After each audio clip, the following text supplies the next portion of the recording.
परपुंट भौगोलिक लैंडस्केप, नदियों के द्वारा बनने वाली जो स्थलाकृतियाँ हैं, नदियों के द्वारा यानी कि बनने वाली जो स्थलाकृतियों को दो भागों में बांटा गया है। बहते हुए जल के द्वारा बनने वाली स्थलाकृतियाँ और निक्षेप के द्वारा बनने वाली स्थलाकृतियाँ, यानी कि नदी अपरदनात्मक क्रियाएँ और निक्षेपात्मक क्रियाएँ।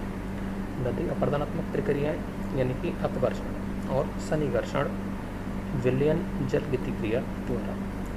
नदी द्वारा लंबवत कटाव के कारण गहरी और सकरी आकार की घाटी का निर्माण होता है और लंबवत कटाव के कारण गहराई बढ़ती जाती है तो गार्ज का निर्माण होता है। और इस तरह से यानी कि नदियों के द्वारा जो है कई प्रकार की घाटियों का निर्माण होता है, जिसमें वी आकार की घाटी जब यानी कि नदी किसी क्षेत्र में गहराई की तरफ कटाव करती चली जाती है, यानी कि जब वो धीरे धीरे नीचे की तरफ कटाव होता चला जाता है तो उससे वी आकार की घाटी का निर्माण होता है।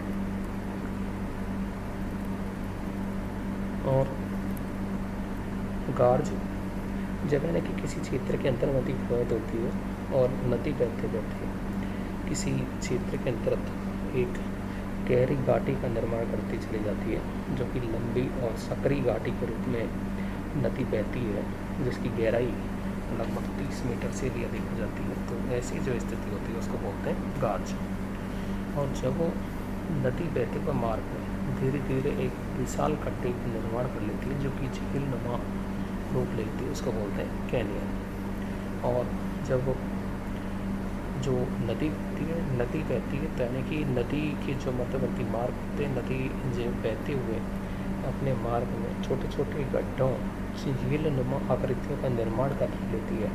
और जब नदी बहती है तो नदी का जो जल होता है वह अपेक्षाकृत कम हो जाता है और फिर ऐसी स्थिति में जो निर्माण होता है वो होता है उसको कहते हैं चित्रिका।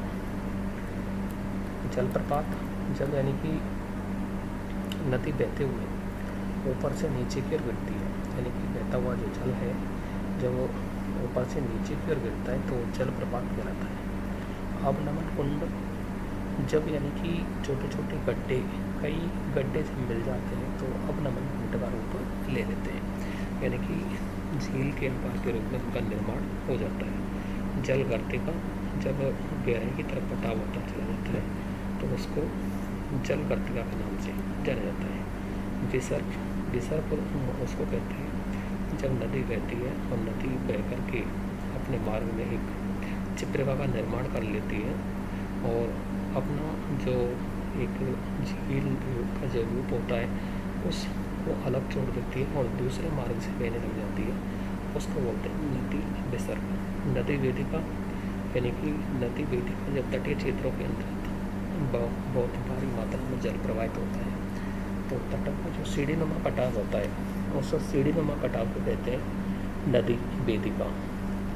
संरचनात्मक सोपान या मैनर नॉट संरचनात्मक सोपान का मतलब होता है जब विशाल क्षेत्र के अंतर चट्टानी अपरदन होता है तो चट्टानी अपरदन से जो चट्टानें हैं वो एक सीढ़ी नुमा में परिवर्तित हो जाती हैं, जिनको इस नाम से जाना जाता है। जलोढ़ शंकु यानी कि ये निक्षेपात्मक स्थलाकृति है। जब नदी बह करके आती है तो अपने साथ में कंकड़ मिट्टी पत्थर लेकर के आती है, रखकर जमा कर देती है तो उनको कहते हैं जलोढ़ शंकु। इसी तरह से जलोढ़ पंख का निर्माण होता है, यानी कि मैदानी क्षेत्रों में जब इन पदार्थों का जमा होता है तो जलोढ़ पंख कहलाते हैं।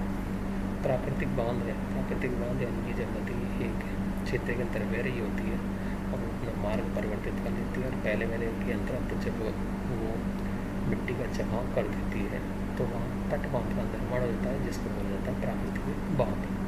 बाढ़ का मैदानों की नदी जब बहती है तो बह करके जब आती है तो अपने साथ बहुत सारी कंकड़ मिट्टी पदार्थ लेकर के आती है और उनका जमाव कर देती है, जिसको बाढ़ के मैदान के नाम से जाना जाता है।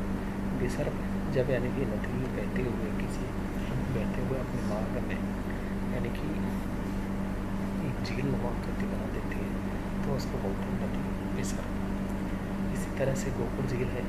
जब गोकुल झील यानी कि नदी एक मोड़ पर बहती है और नदी जब मोड़ पर बहती है तो मोड़ के अंतर्गत यानी कि झील नुमा आकृति का जमा हो जाता है और फिर नदी मार्ग परिवर्तित करके सीधी बहने लग जाती है, तो उसको बोलते हैं गोकुल झील। डेल्टा डेल्टा जो होती है नदी की अंतिम अवस्था होती है, जब यानी कि नदी समुद्र के अंदर गिरती है तो कई शाखाओं में बढ़ जाती है, और कई शाखाओं में जब बढ़ जाती है तो वो जो है वो डेल्टा का निर्माण कर देती है।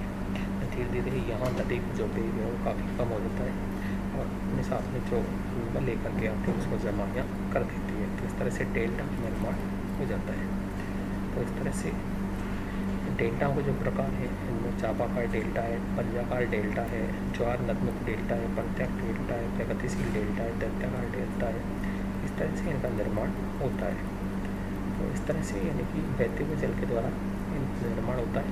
रिवर वोल्ट लैंडस्केप ये पी शेप्ड वैली यानी कि वो the river cuts and defence and base which always increasing the depth of the river and shape of the valley becomes similar to the Gorge Canyon. The river cuts and defines large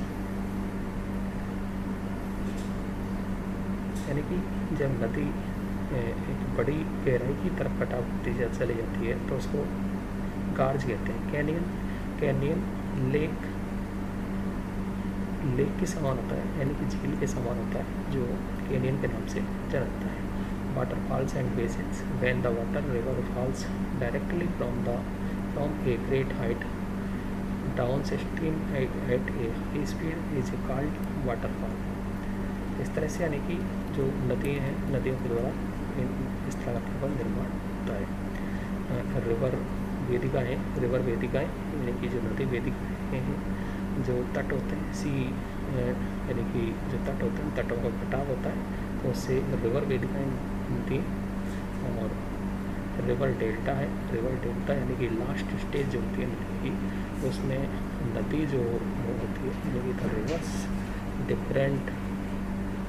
different parts divided, जब यानी कि नदी विभिन्न शाखाओं के अंतर बढ़ जाती है तो डेल्टा का निर्माण करती है। तो इस तरह से नदी जो है विभिन्न प्रकार की स्थलाकृतियों का निर्माण करती है और इनसे विभिन्न प्रकार की अपरदनात्मक और निक्षेपात्मक क्रियाएँ होती हैं। तो इस तरह से नदी अपरदन के द्वारा बनने वाली स्थलाकृतियाँ, निक्षेपात्मक स्थलाकृतियाँ जो है वो बनती है।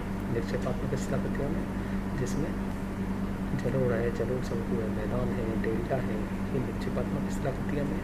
और बे आकार की घाटी है, वेदिकाएँ हैं, नदी वेदिकाएँ है, विसर्प है, ये जो है यानी कि नदी अपरदन के द्वारा बनने वाली स्थलाकृतियाँ हैं। तो इस तरह से यानी कि नदी अपरदनात्मक स्थलाकृतियाँ, निक्षेपात्मक स्थलाकृतियाँ बांटा गया है।